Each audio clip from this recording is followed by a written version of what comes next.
Examination के पहले की रात कर लेते हैं कुछ ज़रूरी बात। हाँ बच्चा लोग, पता है कि आप सब नर्वस हो गए, थोड़े से टेंशन में हो गए, तो आपकी टेंशन कम करने के लिए, आपको रिलैक्स करने के लिए कुछ ज़रूरी बातें मैं लेकर आया हूँ। यहाँ पर मैं 5 पॉइंट्स पर बात करने वाला हूँ और ये 5 पॉइंट्स 100% आपके लिए हेल्पफुल होने वाले हैं। तो वीडियो के अंत तक बने रहें। एग्ज़ाम के दौरान आपको कौन सी चीज़ें करनी है, कौन सी चीज़ें नहीं करनी है। हो सकता है कुछ चीज़ें आपको पहले से पता हो, आप अच्छे से उसके बारे में अवेयर हों, लेकिन कुछ चीज़ें मैं आपको यहाँ ट्रिक्स एंड टिप्स बताने वाला हूँ। ज़्यादा लंबी बात नहीं करूंगा, बहुत छोटी बात करूंगा। Your time is very important, I understand well. Yes my dear बच्चा लोग, let's start without wasting time, so stay on the video till the end. Yes my dear, पहली ज़रूरी बात कि एग्जामिनेशन सेंटर में पहुंचने से पहले आपको क्या कर लेना है। एग्जामिनेशन सेंटर में पहुंचने से पहले, या मैं बात करूं कि आज और अभी रात शायद आपने कर लिया हो या ना किया हो, तो आज ही रात आप कर लेना। सबसे ज़रूरी चीज़ है आपका hall ticket. Yes my dear बच्चा लोग, that is very important thing. तो आपको सबसे पहले एक ट्रांसपेरेंट पाउच में अपनी pencil, rubber, scale, minimum 5 pens, और अगर आप 12th में हैं, आप कैलकुलेटर यूज़ करते हैं तो कैलकुलेटर पैड, ये आपको रात को ही अरेंज कर लेना है। और साथ में आपको अपने हॉल टिकट बहुत ही ध्यान से रख लेनी है। और दूसरी बात ये है कि आप कोशिश करें कि आपकी जो पाउच है हॉल टिकट के, जिसमें आपको रखनी है पेन, रबर, पेंसिल रखी हैं, अगर ट्रांसपेरेंट रहे तो बेस्ट है। पैड अगर आप यूज़ करते हो राइटिंग पैड, तो वो भी ट्रांसपेरेंट है तो बेस्ट है, बाकी कोई दिक्कत नहीं है। दूसरी एक ज़रूरी बात, अब करना क्या है, आपने ये सारी चीज़ें तैयारी कर ली हैं बेटा, आपने जो भी पढ़ा है उसी में से आने वाला है। ऐसी बिलीव, ऐसी मन में धारणा, विश्वास रख करके आपको अब 11 साढ़े 11 बजे तक सो ही जाना है। ज़्यादा देर रात तक आपको जागना नहीं है। रीज़न ये है कि आपका माइंड जितना ही अच्छे से रिलैक्स रहेगा उतना अच्छा आउटपुट देगा। इनपुट तो आपने बहुत डाला है अपने ब्रेन के अंदर, अब आपको टाइम है अपने ब्रेन से आउटपुट लेने की। और आउटपुट आप कब ले पाओगे, जब आपका माइंड पूरी तरह से रिलैक्स रहेगा। और माइंड को रिलैक्स करने के लिए स्लीप, सोने से बेहतर कुछ और नहीं है। दूसरी कुछ ज़रूरी बातें मैं कर ले लूँगा कि कल आपको एग्जामिनेशन सेंटर में, अगर आप 10वीं में हैं तो आपका मॉर्निंग शिफ्ट में एग्ज़ाम होगा, 12th में हैं आफ्टरनून में होगा, जो भी आपका टाइमिंग हो।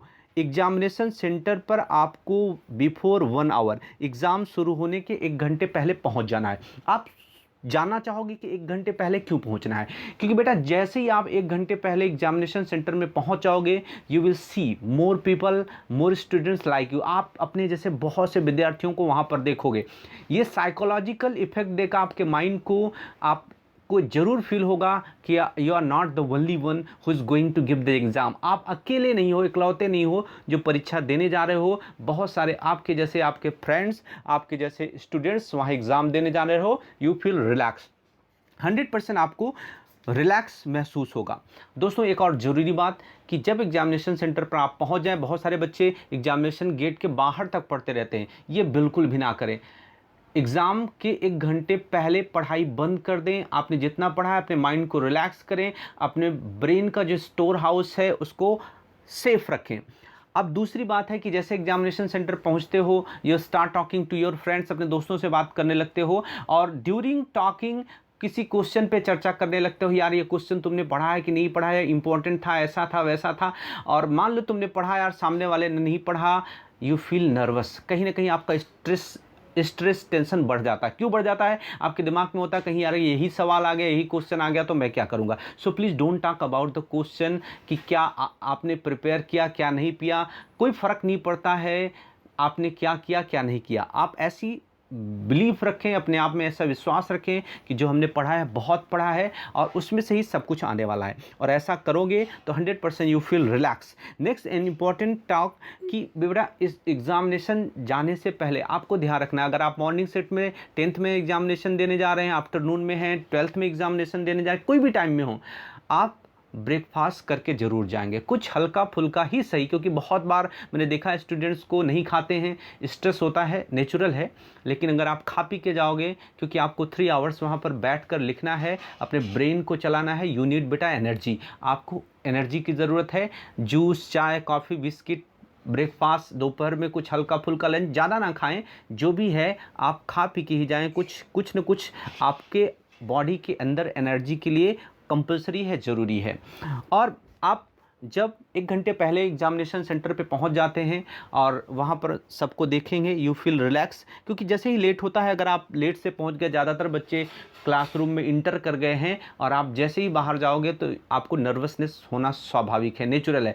टाइम से पहुंचोगे तो बाहर बोर्ड पर, वहाँ पर नोटिस बोर्ड पर आप अपना रोल नंबर देख पाओगे, आपका ब्लॉक नंबर कौन सा है, बिल्डिंग नंबर कौन सा है, वो सब चीज़ें आप देख पाओगे। वो आपके लिए बहुत ही बेटर होने वाला है। तो इसका ध्यान रखना कि बिफोर, पहले दिन तो 1 घंटा पहले आपको पहुँच ही जाना है।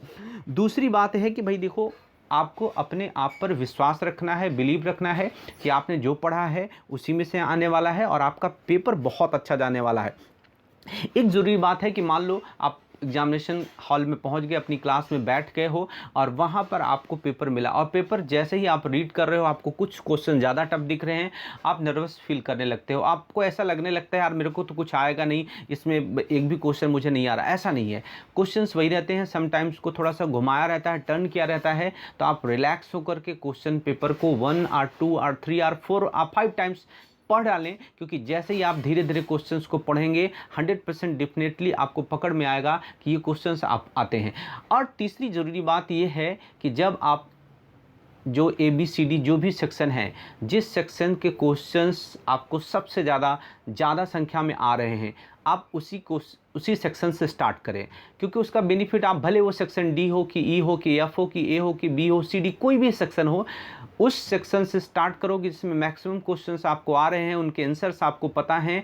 तो आप जैसे ही लिखोगे तो 100% आपका कॉन्फिडेंस बढ़ जाएगा, और जहां आपका कॉन्फिडेंस लेवल बढ़ा, 100% आप अच्छा करोगे। बच्चों ध्यान रखना कि हर सेक्शन में आपको ट्राई करना है कि मोस्ट ऑफ द क्वेश्चन आप अटेम्प्ट करो, पेपर ब्लैंक बिल्कुल ना छोड़ो, ज़्यादा से ज़्यादा सवालों को अटेम्प्ट करने का ट्राई करो। बोर्ड में सप्लीमेंट्री चेक करने के मेरे कई सालों के एक्सपीरियंस से मैं आपको बता रहा हूँ कि जब आप क्वेश्चन पेपर को ब्लैंक कर देते हो तो आपको कोई मार्क नहीं बढ़ता, कोई भी क्वेश्चन छोड़ देते हो, लेकिन आपने उस क्वेश्चन पर कुछ भी लिखा है, मे बी इट्स राइट और रॉन्ग, कुछ भी लिखा है, लेकिन एग्जामिनेशन सेंटर में कॉपी चेक करते समय आपने पूरा ही रॉन्ग क्यों ना लिखा हो, थोड़ी बात क्यों ना सही हो, हाफ मार्क, 1 मार्क, कुछ न कुछ बड़े क्वेश्चन में आपको मिल ही जाते हैं। 1 मार्क के क्वेश्चन है तो राइट, रॉन्ग तो रॉन्ग, लेकिन 2 मार्क्स, 3 मार्क, 4 मार्क के अगर क्वेश्चन आपने लिखे हैं, उसमें थोड़ी भी बात सही है, आधी लाइन भी सही है या कुछ भी नहीं सही है, लॉन्ग क्वेश्चन आपने लिखा है, तो भी आपको हाफ मार्क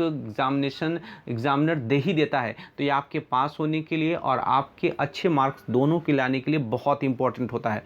तो बच्चों इस बात का ध्यान रखना है कि आपको कोई भी क्वेश्चन ट्राई करना, पहले जिस सेक्शन में जो क्वेश्चन आते हैं उसको आप पहले कर लो, बाकी की जो क्वेश्चन हैं पहले तो आपको अपना पासिंग मार्क, अगर आप अच्छे पढ़ने में विद्यार्थी हैं, बहुत मेहनत किया है तो आपको लिए कोई डाउट ही नहीं है, लेकिन कोई बच्चा अगर वीक है, थोड़ा सा वीकर है, टेंशन है, तो उसको सबसे पहले अपने पासिंग मार्क पर ध्यान देना होगा कि पासिंग मार्क के क्वेश्चन पहले अच्छे से कर ले। और बेटा एक खास बात ध्यान रखना कि वैसे तो हालांकि गुजरात में नकल वगैरह कहीं नहीं हो पाती, आपके कॉपिंग चीटिंग का कोई चांसेस नहीं है, लेकिन समटाइम्स अगर ऐसी कोई सिचुएशन बनती है तो आप विश्वास अपने पर रखें, फेथ अपने आप पर रखें और ऊपर नहीं, ठीक है। आप अपने आप से पर बिलीव करके आपको जो आता है उसको अच्छे से करें, दूसरे पर ध्यान ना दें। और सबसे इम्पॉर्टेंट चीज़ ये है कि आपका एग्ज़ाम फिनिश हो जाता है, आप सप्लीमेंट्री कॉपी जमा करके बाहर आते हैं। बच्चों ड्यूरिंग एग्ज़ाम अगर कोई ऐसी सिचुएशन बनती है कि आपको स्ट्रेस हो रहा है, टेंशन हो रहा है, तो आपको क्या करना है, आपको 1 मिनट तक ज़ोर ज़ोर से सांस भर के सांस लेनी है, लॉन्ग ब्रीथिंग, डीप ब्रीथिंग करनी है, और हो सके तो आपको पानी पी लेना है। इससे आप 100% रिलैक्स फील करोगे, ठीक है। तो इस बातों का ध्यान रखना। और एग्ज़ाम पेपर आपका ख़त्म होता है, एग्जामिनेशन सेंटर से आप बाहर आते हो, तुरंत ही लोग पूछने लगते हैं, दोस्त पूछने लगते हैं कितने मार्क्स का तूने किया, कौन सा तेरे क्वेश्चन का ये आंसर क्या रहा, और उसमें आप नंबर कैलकुलेट करना शुरू कर देते हो। Please don't do that. ऐसा करने से क्या होगा, आप कोई क्वेश्चन करके आए हो, आपने बड़ी मेहनत करी है, लेकिन उसका आंसर रॉन्ग हो गया, आपके किसी दोस्त ने बताया, बड़े कॉन्फिडेंस से बोला कि इसका आंसर तो ये होगा, और आपने रियलाइज़ किया कि हाँ सचमुच में आई डिड द रॉन्ग, मैंने गलत कर दिया है, यू विल गेट स्ट्रेस, आप तनाव में हो जाओगे और आपका अगला पेपर भी खराब हो जाएगा। ये प्रूवन चीज़ है, आपको ध्यान रखना है कि don't talk about that. Paper में तुमने कितने मार्क्स का किया, कितना किया, उस बारे में कोई बिल्कुल बात नहीं करनी है। कोई पूछता है तो आप बोल दो कि हाँ पेपर अच्छा गया है, बहुत अच्छा किया है। अब आखिरी में आप एग्ज़ामिनेशन सारे पेपर्स ख़त्म हो जाएंगे तो ज़रूर कैलकुलेट करें, घर पे आके मिलाएं भी ना, क्योंकि कोई मतलब नहीं कि जो पेपर हो गया है पास्ट है, you can not change that, वहाँ पर आप कोई परिवर्तन नहीं कर सकते, there will be no change. So इस बात का ध्यान रखें कि एग्जामिनेशन से बाहर आते समय पेरेंट्स टीचर कोई भी पूछते हैं तो आप अच्छा ही बताएं और अगले पेपर की बढ़िया से तैयारी करें। और it's all about what I wanted to tell you. ज़रूरी बात बेटा, एक चीज़ खास ध्यान रखें कि जब आप एग्जामिनेशन सेंटर में जाते हो और आप ऐसा सोचना शुरू कर देते हो, स्ट्रेस हो जाते हो, नर्वस हो जाते हो, तो आपके दिमाग में जितना भी स्टोर है सब ब्लैंक हो जाता है, और ब्लैंक हो जाने की स्थिति में आपको कुछ भी याद नहीं आएगा जितना भी पढ़ा है। इसलिए बेटा अपने माइंड को रिलैक्स रखना है, बिल्कुल स्ट्रेस टेंशन नहीं लेना है, और नेचुरल है एग्जामिनेशन जाते समय थोड़ा बहुत स्ट्रेस हो जाना, आपका नर्वस हो जाना, इट्स नेचुरल। सो आपको नेचुरल तो है, लेकिन आपको रिलैक्स रखना है, अपने माइंड को डाउट से बिल्कुल दूर रखना है, और आप खुद पे बिलीव रखना है कि आपने जो पढ़ा लिखा है आपका ब्रेन आपको अच्छा परफॉर्मेंस देने में मदद करेगा और बढ़िया से आप कर पाओगे। तो बच्चों, इसी सारी बात के साथ आप सबसे ज़्यादा बेस्ट अपना परफॉर्मेंस दें, सबसे अच्छा प्रदर्शन कराएं और अपनी परीक्षा में इस चक्रव्यूह को बहुत अच्छे से तोड़ कर आएँ और अपने जीवन में खूब तरक्की करें। All the best once again. Thank you for watching.